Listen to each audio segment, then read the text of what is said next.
ಅವ್ರ ತಾತ ಹಿರಿಯ ಒಕ್ಕಲಿಗ ಸಮುದಾಯ ಮುಖಂಡರು.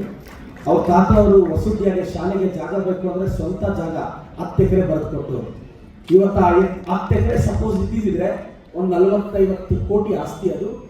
ಅವತ್ತು ಅನ್ಕಂಡೀಷನಲಿ ಅದು ಸರ್ಕಾರಿ ಶಾಲೆಗೆ ಬರೆದಿದ್ದಾರೆ. ಅವ್ರ ತಾತನವರ ಕಾಂಟ್ರಿಬ್ಯೂಷನ್ ಸ್ಮರಿಸ್ತೇನೆ. ಸರ್, ಎಲ್ಲ ಒಕ್ಕಲಿಗ ಸಮುದಾಯದ ಮುಖಂಡರು ಹಿರಿಯರಿದ್ದೀರ, ಸ್ವಾಮೀಜಿ ನಿಮ್ಮೆಲ್ಲರ ಆಶೀರ್ವಾದ ನನ್ನ ಮೇಲೆ ಸದಾ ಇರಬೇಕು. ನಾನು ನಮ್ಮೂರಿಗೆ ನಮ್ಮ ಶಾಸಕ ಅಂತ ಒಂದು ಕಾರ್ಯಕ್ರಮಕ್ಕೆ ಹೋಗಿದ್ದೆ ಸರ್. ನಮ್ಮೂರಿಗೆ ನಮ್ಮ ಶಾಸಕರು ಅಂತ ಒಂದು ಕಾರ್ಯಕ್ರಮಕ್ಕೆ ಹೋದಾಗ ಗೊಲ್ಲಡಿ ಪಂಚಾಯತಿಯಲ್ಲಿ ಇಟ್ಟಮದು ಅಂತ ಒಂದು ಹಳ್ಳಿಗೆ ಹೋದೆ ಸರ್. ಹಳ್ಳಿಗೆ ಹೋಗ್ತಿದ್ದಂಗೆ ಎಂಟ್ರೆನ್ಸ್ ಅಲ್ಲಿ ಒಂದು ಒಕ್ಕಲಿಗ ಸಮುದಾಯದ ಹೆಣ್ಣು ಮಗಳು, ಶಾಸಕರೇ 2 ಕಿಲೋಮೀಟರ್ ದೂರದಲ್ಲಿ ಒಂದು ನಾವು 40-50 ಒಕ್ಕಲಿಗ ಸಮುದಾಯದ ಮನೆಗಳಿದೆ. ಆದರೆ ಯಾರು ದಾರಿ ಬಿಟ್ಟಿಲ್ಲ. ಜಸ್ಟ್ ಒಂದು 2 ಅಡಿ ದಾರಿ ಇದ್ರೆ ಹೆಚ್ಚು, ನೀವು ದಾರಿ ಮಾಡ್ಕೊಡ್ಲೇಬೇಕು, ಇಲ್ಲಾಂದ್ರೆ ನಾನು ನಿಮ್ಮನ್ನ ಕಳಿಸೋದೇ ಇಲ್ಲ ಅಂತ ಹಟ್ಟಿದ್ರು. ನಾನು ಅದು ಕೂತು 45 ಸರಿಸುಮಾರು ಮನೆಗಳು, ಅಂದ್ರೆ ತೋಟಗಳು, ಆದರೆ ಯಾರು ದಾರಿ ಬಿಡಕ್ಕೆ ಒಪ್ತಿರ್ಲಿಲ್ಲ. ಚಿಕ್ಕ ಪುಟ್ಟ ಭಿನ್ನಾಭಿಪ್ರಾಯಗಳು. ಸತತವಾಗಿ 2 ದಿನಗಳ ಕಾಲ 5-6 ಜನನ ಮನವೊಲಿಸಿ ಒಪ್ಪಿಸಿ ಇವತ್ತು 2 ಕಿಲೋಮೀಟರ್ ಹೊತ್ಕೊಂಡ್ಬರ್ಬೇಕಾಗಿತ್ತು. ಏನಾದ್ರು ಅಂದ್ರೆ 2 ವೀಲರ್ ಹೋಗೋಕ್ಕೆ ಕಷ್ಟ ಆಗ್ತಿತ್ತು. ಅಂತ ಕಡೆ ಸತತವಾಗಿ 2 ದಿನ ಪ್ರಯತ್ನ ಪಟ್ಟು 45 ಒಕ್ಕಲಿಗ ಸಮುದಾಯದ ಕುಟುಂಬಗಳಿಗೆ ಮತ್ತು ಒಂದು 100 ಎಕರೆಗೆ ಹತ್ತತ್ರ ದಾರಿ ಆಗುವಾಗೆ ನೆನ್ನೆತನ ಕೆಲಸನೂ ಮುಗೀತು. ಸೊ ಇವತ್ತು ಅಷ್ಟು ಕುಟುಂಬಗಳು ಈಗ ಅವರು ನಿನ್ನೆ ಹೋಗಿದ್ದ ನಾಳೆ ಅದು ಕೇಕ್ ಕಟ್ಟಿಂಗ್ ನಾಳೆ ಅಥವಾ ನಾಳಿದ್ದು ರಸ್ತೆ ಇಮಿಡಿಯೇಟ್ ಆಗಿ ಒಂದು 15 ಲಕ್ಷ ವೆಚ್ಚದಲ್ಲಿ ರಸ್ತೆ ಹಾಕಿಸಿದೆ. ಮೆಟ್ಲಿಂಗ್ ರೋಡ್ 1-1.5 ಕಿಲೋಮೀಟರ್, ಮಿಕ್ಕಿದ್ದು CC ರೋಡು. ಸೊ ಅಷ್ಟು ಕುಟುಂಬಗಳು ಒಂದೇ ಮಾತಾಡಿದ್ರು, ಈ ರಸ್ತೆಯಿಂದ ಅಟ್ಲೀಸ್ಟ್ ನಾವು ಈ ಹೂವು ಬೆಳೆದ್ರೆ ಏನಾದರೂ ಬೆಳೆದ್ರೆ ತಗೊಂಡ್ಬರಕ್ಕಾಗುತ್ತೆ ಅಂತ. ಸೊ ನಾನು ಎಲ್ಲೆಲ್ಲಿ ಒಕ್ಕಲಿಗ ಸಮುದಾಯದ ಮನೆಗಳು ಅಭಿವೃದ್ಧಿಗೆ ನಾನು ಖಂಡಿತವೂ ಶ್ರಮಿಸ್ತಿದ್ದೀನಿ. ನಾನು ನಾನೇ ಮಾಡೋದು ಅಂತ ಮತ್ತೊಂದು ಊರಿಗೆ ಹೋಗಿದ್ದೆ. 12 ಮನೆಗಳಿತ್ತು ಒಕ್ಕಲಿಗ ಸಮುದಾಯದ್ದು. ಅವರೊಂದು ಹೇಳಿದ್ರು, ಸರ್ ತೋಟಕ್ಕೆ ಹೋಗೋಕ್ಕೆ ದಾರಿ ಸಮಸ್ಯೆ ಆಗಿದೆ ಸರ್ ಅಂತ.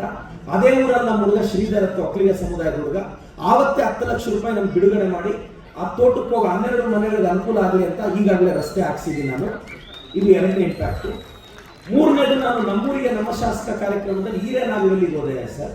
ಹಿರೇನಾಗವೆಲ್ಲಿಗೆ ಹೋದ್ರೆ ಏನಾಗ್ತಿತ್ತು, ಊರಲ್ಲಿ ತೋಟಗಳಿಗೆ ಟ್ರ್ಯಾಕ್ಟರ್ ಹೋಗಕ್ಕಾಗ್ತಿರಲಿಲ್ಲ. ಬೆಳೆ ಬೆಳೆದ್ರೆ ಕನಿಷ್ಠ 1 ಕಿಲೋಮೀಟರ್. ಇದು 20 ಇಯರ್ಸ್ ಪ್ರಾಬ್ಲಮ್ ಇತ್ತು ಸ್ವಾಮೀಜಿ. 20 ವರ್ಷದಿಂದ ಸಮಸ್ಯೆ ಇತ್ತು. ನಾನು ಹೋಗಿ ಎಲ್ಲರನ್ನ 4 ಜನ ಮುಖಂಡರು, ಒಕ್ಕಲಿಗ ಸಮುದಾಯದ ಮುಖಂಡರು, ಯಾರು ದಾರಿ ಬಿಡಕ್ಕೆ ರೆಡಿ ಇರಲಿಲ್ಲ. ನಾನು ಪ್ರತಿ ಮನೆಗೂ ಹೋಗಿ ಅವ್ರನ್ನ ಮನವೊಲಿಸಿ 4 ಜನ ಮುಖಂಡರ ಮನೆಯಲ್ಲಿ ಕೂತು ಬೆಳಗ್ಗೆ 7ರಿಂದ ಮಧ್ಯಾಹ್ನ 1-2 ಗಂಟೆವರೆಗೂ ಒಬ್ಬೊಬ್ಬರ ಮನೆಯಲ್ಲಿ ಕೂತಿ ಒಪ್ಪಿಸಿ ಆವತ್ತೇ ಸರ್ವೆ ಮಾಡಿಸಿ JCB ತಗೊಂಡು ಇವತ್ತೊಂದು 30 ಒಕ್ಕಲಿಗ ಸಮುದಾಯದ ಕುಟುಂಬಗಳಿಗೆ ಅವ್ರ ತೋಟಕ್ಕೆ ದಾರಿ ಆಗಕ್ಕೆ ಈಗಾಗಲೇ ಕ್ರಮ ಕೈಗೊಂಡಿದ್ದೀನಿ. ಆ ದಾರಿ ಯಶಸ್ವಿಯಾಗಿ ರೂಪಿಸಿದೆ.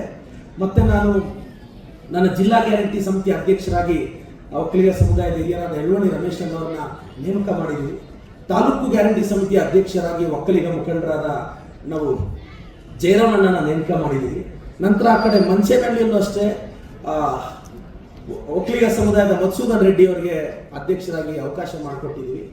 ನಂತರ ಎಲ್ಲ ಸಮುದಾಯದವ್ರನ್ನ ಬೆಳೆಸಬೇಕು, ಜೊತೆಯಲ್ಲಿ ಕರ್ಕೊಂಡು ಹೋಗ್ಬೇಕು ಅನ್ನೋದು ನನ್ನ ಬಯಕೆ. ಬಹಳಷ್ಟು ಒಕ್ಕಲಿಗ ಸಮುದಾಯದ ಯುವಕರಿಗೆ ಯುವತಿಯರಿಗೆ ನಾನು ಅವಕಾಶ ಕೊಟ್ಟಿದ್ದೀನಿ. ಮಂಚೇನಹಳ್ಳಿ ತಹಸೀಲ್ದಾರ್ ಆಗಿ ಒಂದು ಒಕ್ಕಲಿಗ ಸಮುದಾಯದ ಯುವತಿಗೆ ಅಲ್ಲಿ ಅವರಲ್ಲಿ ಸೇವೆ ಸಲ್ಲಿಸೋದಕ್ಕೆ ಒಂದು ಅವಕಾಶ ಮಾಡಿಕೊಟ್ಟಿದ್ದೀನಿ.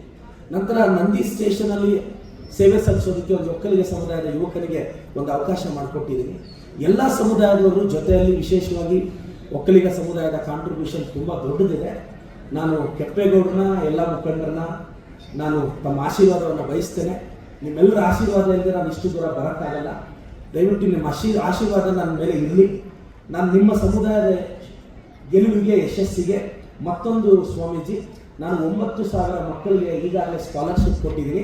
ಅದರಲ್ಲಿ 1,700 ಒಕ್ಕಲಿಗ ಸಮುದಾಯದ ಮಕ್ಕಳಿಗೆ ಮನೆ ಹತ್ರನೇ ಹೋಗಿ ಸ್ಕಾಲರ್ಶಿಪ್ ಕೊಟ್ಟಿದ್ದೀನಿ. ಅಂಗನವಾಡಿ ಪಂಚಾಯಿತಿ ಈ ಕಡೆ ಕಸಬಾ ಅಲ್ಲಿ 700-800 ಹೆಚ್ಚು ವಿದ್ಯಾರ್ಥಿಗಳಿಗೆ ಮನೆ ಬಳಿ ಹೋಗಿ ಸ್ಕಾಲರ್ಶಿಪ್ ಕೊಟ್ಟಿದ್ದೀನಿ. ಎಲ್ಲರೂ ಯಾವುದು SC ST ಎಲ್ಲ ಸಮುದಾಯದ ಮಕ್ಕಳಿಗೆ ಸ್ಕಾಲರ್ಶಿಪ್ ಕೊಡ್ತಾ ಬರ್ತಿದ್ದೀನಿ. ಯಾಕೆಂದರೆ ಎಲ್ಲರ ಆಶೀರ್ವಾದ ಇದ್ರೇನೆ. ನಾನು ಈಗಾಗಲೇ ರಾಜಕೀಯಕ್ಕೆ ಅಂಬೆಗಾಲು ಇಡ್ತಿದ್ದೀನಿ. ಶ್ರೀ ನಿರ್ಮಲಾನಂದ ಸ್ವಾಮೀಜಿ ಅವರ ಆಶೀರ್ವಾದ ಪಡೆಯಕ್ಕೆ ಹೋದಾಗ ಅವರು ನನಗೆ ಕೆಲವು ಮಾರ್ಗದರ್ಶನ ಹೇಳಿಕೊಟ್ರು.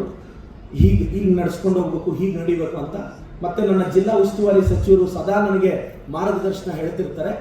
ನಾನೆಲ್ಲರೂ ವಿಶ್ವಾಸಕ್ಕೆ ತಗೊಂಡು, ನನಗೆ ಭಾಳಷ್ಟು ಜನ ಶ್ರಮಿಸಿದ್ದಾರೆ. ನಮ್ಮ ನಂದಿ ಆಂಜನಪ್ಪಣ್ಣ ಅವರು ನನ್ನ ಗೆಲುವಿಗೆ ಶ್ರಮಿಸಿದ್ದಾರೆ. ನಾನು ಅವ್ರನ್ನೂ ಈ ಸಂದರ್ಭದಲ್ಲಿ ಸ್ಮರಿಸ್ತೇನೆ. ಬಹಳಷ್ಟು ಜನ ಹಿರಿಯ ಮುಖಂಡರು ನನ್ನ ಗೆಲುವಿಗೆ ತುಂಬ ಕಷ್ಟಪಟ್ಟಿದ್ದಾರೆ. ಅವರಿಗೆಲ್ಲ ಸ್ಮರಿಸ್ತಾ ನಾನು DC ಅವ್ರಿಗೊಂದು ಪುಟ್ಟ ಮನವಿ ಇದೆ ಸರ್. ನಾವು ಈಗಾಗಲೇ ಒಂದು ಪತ್ರ ಬರೆದಿದ್ದೀವಿ ನಿಮಗೆ, ನಾನು ಮಿನಿಸ್ಟರ್ ಸರ್. ಜಿಲ್ಲಾಧಿಕಾರಿಗಳ ಕಚೇರಿ ಮುಂದೆ ಒಂದು ಕಡೆ ಅಂಬೇಡ್ಕರ್ ಅವರ ವಿಗ್ರಹ, ಇನ್ನೊಂದು ಕಡೆ ಗಾಂಧಿ ಅವರ ವಿಗ್ರಹ ಪ್ರತಿಷ್ಠಾಪಿಸಿ ಅಂತ ನಾನು ಶಾಸಕನಾಗಿ ಮತ್ತೊಂದು ಪತ್ರ ತಗೊಂಡು ಬರೀತಾ ಇದ್ದೇನೆ. ಜಿಲ್ಲಾಧಿಕಾರಿಗಳ ಕಚೇರಿ ಬಳಿ ಕೆಂಪೇಗೌಡರದೊಂದು ವಿಗ್ರಹ, ವಾಲ್ಮೀಕಿ ಅವರೊಂದು ವಿಗ್ರಹ ಪ್ರತಿಷ್ಠಾಪಿಸಬೇಕು ಅಂತ. ಯಾಕೆಂದರೆ ಒಕ್ಕಲಿಗ ಸಮುದಾಯ, ವಾಲ್ಮೀಕಿ ಸಮುದಾಯ ಅತಿ ಹೆಚ್ಚು ಇದೆ ನನ್ನ ಕ್ಷೇತ್ರದಲ್ಲಿ.